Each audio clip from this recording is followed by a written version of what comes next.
Buongiorno, siamo a Imola con... Il capitano Lisa Pepegnac. Ok.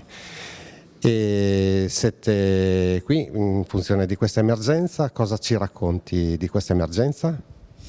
Siamo stati... D'accord, on a été engagé en fait dans la région de Ravenne.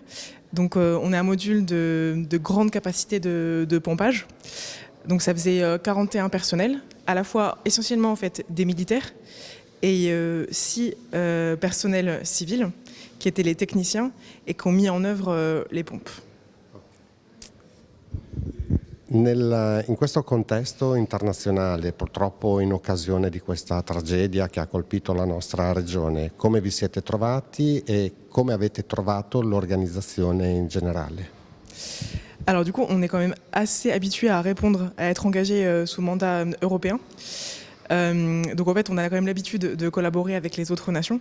Et là, ça s'est très bien passé. Déjà, on était sur le site, on a vu quand on est arrivé, il y avait les Slovènes, les Slovaques et en fait, les gens du consortium nous ont aussi aidés à déjà un petit peu même à l'arrivée en fait, au moment de la reconnaissance, à se connaître et à bien situer en fait quel était l'objectif de la mission.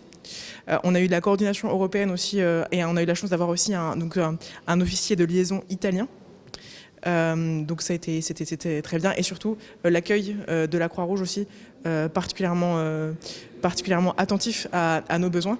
On a aussi en fait parce qu'on est arrivé, il y avait des précurseurs, donc c'était une voiture, le team leader, l'officier de liaison et l'attaché de presse.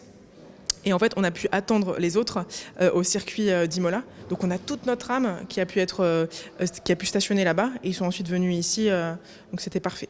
Et comme ça, on a pu commencer à travailler dès le lendemain matin. Ils sont arrivés dans la nuit, bien garés, etc. Ils sont reposés un petit peu et on a pu commencer les opérations. Grazie mille, grazie di essere qua.